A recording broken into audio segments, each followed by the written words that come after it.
Welcome back my dear students. मैं हूं विवेक तापड़िया और ये है आपका channel physics in life and life.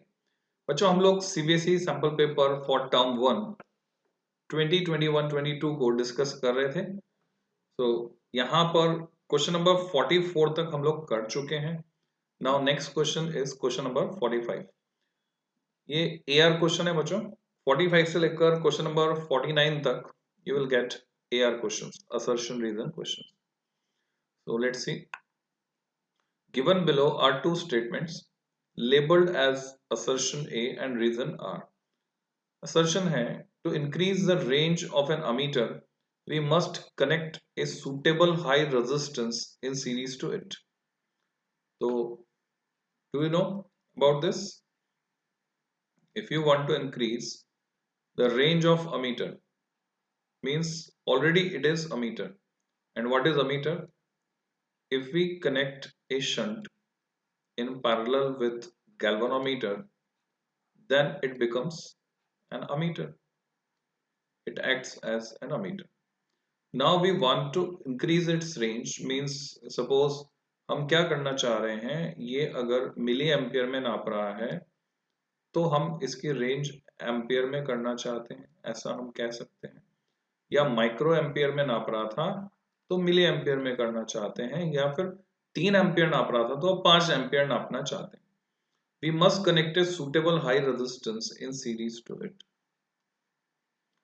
So क्या सीरीज में हाई रेजिस्टेंस जोड़ना इसके लिए सही होगा?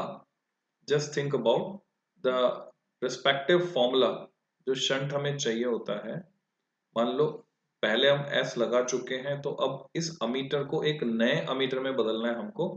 मान लो इसकी रेंज एन टाइम्स करनी है, तो नया शंट जो एस है वो फॉर्मूला ये होगा IG, ये फुल स्केल डिफ्लेक्शन करंट है। G डैश नया रेजिस्टेंस इसका गैल्वेनोमीटर का, जिसको मैं लिख सकता हूं, यानी अब अमीटर जो बन चुका है उसका GS upon G plus S. और IG की जगह मैं पुरानी करंट लिख सकता हूं। अब नीचे आता है I माइनस IG। I यानी नई रेंज। तो अगर मैं इसको सॉल्व करना चाहता हूं तो कंक्लूजन कुल मिलाकर यह है कि सीरीज में रेजिस्टेंस जोड़ने से काम नहीं चलेगा, पैरेलल में ही जोड़ना पड़ेगा। क्योंकि हम अब ज्यादा करंट नापना चाहते हैं। ज्यादा करंट नापना चाहते हैं, अगर इसको फिजिकली चेक करें, आप सीरीज में रेजिस्टेंस जोड़ रहे हैं तो अब तो करंट कम फ्लो होगी, उसमें ज्यादा करंट फ्लो नहीं हो पाएगी। तो अब ज्यादा करंट अगर आप नापना चाहते हैं तो सीरीज में रेजिस्टेंस जोड़ने से काम चलने वाला नहीं। Reason the ammeter with increase range should have high resistance. No. So हम साइमल्टेनियसली एक क्वेश्चन और तैयार कर लेते हैं बच्चों। किसका रेजिस्टेंस ज्यादा होता है? Resistance of microammeter is greater than resistance of milliammeter is greater than resistance of ammeter। तो आप देख रहे हैं रेंज जब बढ़ रही है तो रेजिस्टेंस कम हो रहा है। Means the correct option answer is assertion is false and reason is also false। so correct answer is answer number 4। so correct option is 4 as both the statements are false। ये मैं आपको marking scheme दिखा रहा हूं बच्चों। This is marking scheme. So the ammeter with increased range has low resistance। Let's move to next question. Question number 46. Given below, again air question. An electron has a high potential energy when it is at a location associated with a more negative value of potential। ये कह रहे हैं कि electron जब ऐसी जगह पर होता है जहां उसका पोटेंशियल ज्यादा नेगेटिव है, तो उसकी जो पोटेंशियल एनर्जी है वो हाई होती है। जस्ट एक सिचुएशन हम अज्यूम करके देख सकते हैं बच्चों। एक सिचुएशन इमेजिन करें, जैसे कि यूनिफॉर्म इलेक्ट्रिक फील्ड है, इक्विडिस्टेंट पैरेलल लाइंस। हमें क्या है, आंसर निकालने की जल्दी नहीं है, समझना इस बात को। 3 इडियट का मैसेज क्लियर होना चाहिए आपको, आंसर निकालने की हमें जल्दी नहीं है, हम प्रोसेस को क्लैरिटी के साथ परफॉर्म करेंगे तो हम इस तरह के कई क्वेश्चंस और कर पाएंगे with help of this single question. So समझें सिचुएशन को, कैसे समझते हैं, और फिर एकदम सटीक आंसर निकालें। और साइमल्टेनियसली हम क्या कर रहे हैं, क्वेश्चंस के थ्रू आसपास की थ्योरी भी प्रिपेयर करते हुए चल रहे हैं। So uniform electric field is there, और as you know कि पोटेंशियल जो है जब हम लेफ्ट टू राइट जाते हैं यहाँ पर तो डिक्रीज होता है इस तरह से। तो अब मोर नेगेटिव वैल्यू वाली पोजीशन पर अगर इलेक्ट्रॉन है, मान लो इलेक्ट्रॉन है पोजीशन बी पर, दिस इज पोजीशन बी, और ये है पोजीशन ए, तो ज्यादा नेगेटिव वैल्यू कहां पर होगी, बी पर। तो बोल रहे पोटेंशियल एनर्जी बी पर हाई होगी इलेक्ट्रॉन की, ऐसा क्या, हाई पोटेंशियल एनर्जी जब वो बी पर होगा कंपेयर टू जब वो ए पर होगा। अब हमें पता है पोटेंशियल एनर्जी होता है चार्ज इनटू पोटेंशियल, तो चार्ज हो गया इलेक्ट्रॉन का चार्ज और पोटेंशियल हो गया VA and VB, whatever it is. So it is clear that VB is less than VA। यहां से देखकर हमें पता चल रहा है फील्ड लाइन की डायरेक्शन में अगर हम जाते हैं तो पोटेंशियल डिक्रीज होता है, तो पता चल रहा है हमको। तो लोअर पोटेंशियल पर जब है तो हम देख पा रहे हैं पोटेंशियल एनर्जी भी कम है, पोटेंशियल एनर्जी हाई नहीं है। तो यहां तक तो ये स्टेटमेंट गलत हो गया। And A low potential energy when eight A location associated with A more positive potential. तो मेरे हिसाब से ये असर्शन मुझे सही नहीं लग रहा है। रीजन है electrons move from a region of higher potential to region of lower potential. ये भी उल्टी बात है, क्योंकि इलेक्ट्रॉन को अगर मैं छोड़ देता हूं तो उसकी टेंडेंसी होगी पॉजिटिव की तरफ जाने की, यानी region of higher potential. so reason is again wrong, so my answer is again 4, A is false and R is also false. So here is 46 statements correct, but reason is wrong because electrons move from region of low potential to high potential. So let's check back again. The marking scheme says, marking scheme में ऐसा लिखा है कि ये assertion सही है, electron has a high potential energy when it is at a location associated with more negative value of potential। तो इसका रीजन समझने की कोशिश करते हैं कि ये स्टेटमेंट में सच्चाई क्यों है, why it is correct। देखिए बच्चों, इलेक्ट्रॉन का चार्ज होता है नेगेटिव, क्रिटिसाइज करते हैं हम इसको, इलेक्ट्रॉन का चार्ज नेगेटिव होता है। So potential energy at point B is -E into VB and potential energy at point A is -E into VA। So what do you think, which one is greater? Because now negative sign comes into existence, अब एक ऋण चिन्ह अस्तित्व में आ गया है, तो उसकी वजह से फर्क क्या पड़ने वाला है, फर्क पड़ गया, ये उल्टा हो गया रिलेशन। जो छोटा है वो बड़ा है वास्तव में, क्योंकि वो नेगेटिव में है। तो ये हमें समझना होगा। तो ये फाइन डिटेल हमें समझ में आई, यानी जो आंसर यहां दिया वो सही दिया है। मैं जो सोच रहा था वो कि असर्शन गलत है, ऐसा नहीं है, असर्शन सही है। बिकॉज यहां मैं ये कह सकता हूं कि VB छोटा है तो UB बड़ा होगा UA से, और इस वजह से ये स्टेटमेंट सही हो जाता है। और ये स्टेटमेंट बन जाता है बच्चों आपके लिए एक कंसेप्ट, इसको हम एज ए कंसेप्ट यूज कर सकते हैं कंपटीशन में, बोर्ड में और भी क्वेश्चंस को सॉल्व करने के लिए। तो बस ध्यान ये रखना है कि ये इलेक्ट्रॉन के लिए है। अगर ये पॉजिटिवली चार्ज कोई पार्टिकल हुआ तो उसके लिए वैलिड नहीं होगा, बिकॉज ये नेगेटिव साइन वहां पर नहीं आएगा। तो इस तरह से हमने एक क्वेश्चन से इतनी सारी थ्योरी और ये कंसेप्ट सीखा। Now let's move to the next. तो इसका सही जवाब क्या हुआ बच्चों?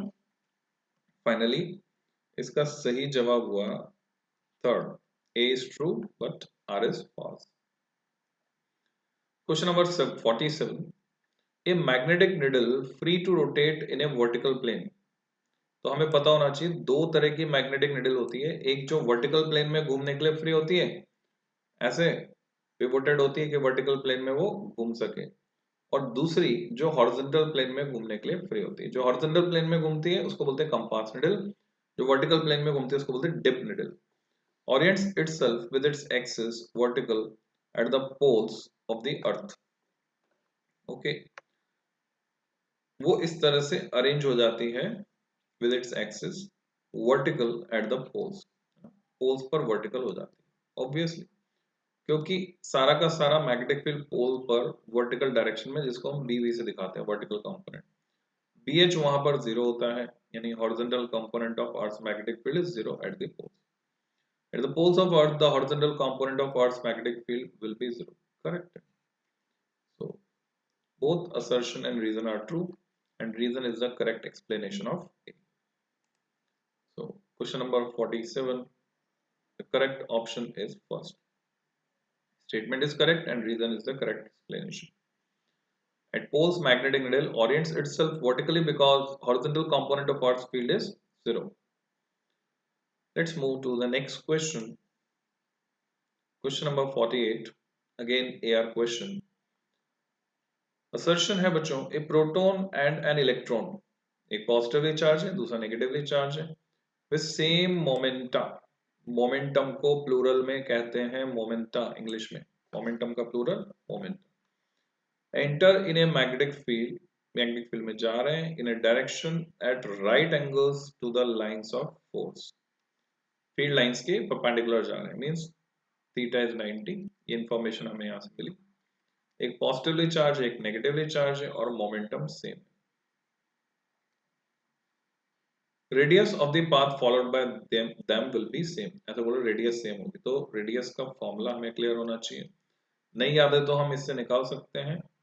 Centripetal force required for circular motion, क्योंकि परपेंडिकुलर जाएंगे, मैग्नेटिक फील्ड जब फोर्स लगाएगा वो एक सर्कुलर पाथ होगा घूमने, जिसमें घूमेंगे, तो mv square by r equal to qvb, sine 91 हो गया यहाँ पे, तो r इक्वल टू यहाँ से हमें मिलता है mv अपॉन qb, और इस mv को हम लिख सकते हैं p, it becomes p upon qb, as charge is same magnetic field is same। तो क्लियर है, स्टेटमेंट सही है, रेडियस भी सेम होगी। Electron has less mass than proton, okay, electron का मास प्रोटॉन से कम है, पर इससे इसका क्या लेना देना? Reason is correct but reason is not the correct explanation for assertion, means there is no link between assertion and reason.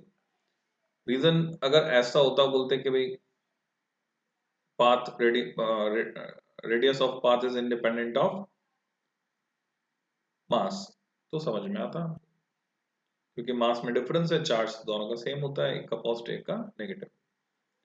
So let's see the answer here, it is calculated using the respective formula जो मैंने आपको बताया। So option is 2, assertion is correct and reason is also correct, both are true but reason is not the correct explanation of, so this is the final answer। Next question पे चलते हैं बच्चों, question number 49 फिर से AR question है। On increasing the current sensitivity of A galvanometer, so first of all you must know what is current sensitivity। we want to know how sensitive a galvanometer is for given current, so what we do, हम क्या करते हैं, उस galvanometer में से 1 ampere current pass करते हैं, उसका डिफ्लेक्शन देखते हैं, उससे कंपेयर कर सकते हैं किसी दूसरे गैल्वेनोमीटर से भी 1 एम्पियर करंट पास करेंगे तो कितना डिफ्लेक्शन दे रहा है, उससे सेंसिटिविटी की तुलना हो जाएगी। तो basically what is current sensitivity, is deflection shown for unit current phloem which can be measured in radian पर ampere. theta upon I. So this is current sensitivity. And can we increase by increasing the number of turns? Answer is yes. How? कैसे? तो इसका detail formula अगर मैं लिख के बताऊं आपको, गैल्वेनोमीटर काम करता है इस प्रिंसिपल पर, टॉ इक्वल टू BINA, यानी बिना साइन थीटा, साइन थीटा को हम 1 कर देते हैं, रेडियल मैग्नेटिक फील्ड प्रोवाइड करते हैं, तो थीटा 90 हो जाता है। और यहां से ये तो हुआ डिफ्लेक्टिंग कपल, और टॉ इक्वल टू सी थीटा ये हुआ रीस्टोरिंग कपल, जहां सी जो है टॉर्जनल कांस्टेंट है उस स्प्रिंग का। तो मैं यहां पे लिख सकता हूं BINA equal to C theta, और यहां से करंट का एक्सप्रेशन जब मैं निकालता हूं, या हम सीधे थीटा अपॉन आई निकाल लें, तो थीटा अपॉन आई अगर मैं निकालता हूं, then what I get, theta upon I equal to BNA divided by C. So magnetic field आ गया, वो बढ़ाकर हम बढ़ा सकते हैं, नंबर ऑफ टर्न्स बढ़ाकर बढ़ा सकते हैं, जैसे कि हम यहाँ पे कर रहे हैं।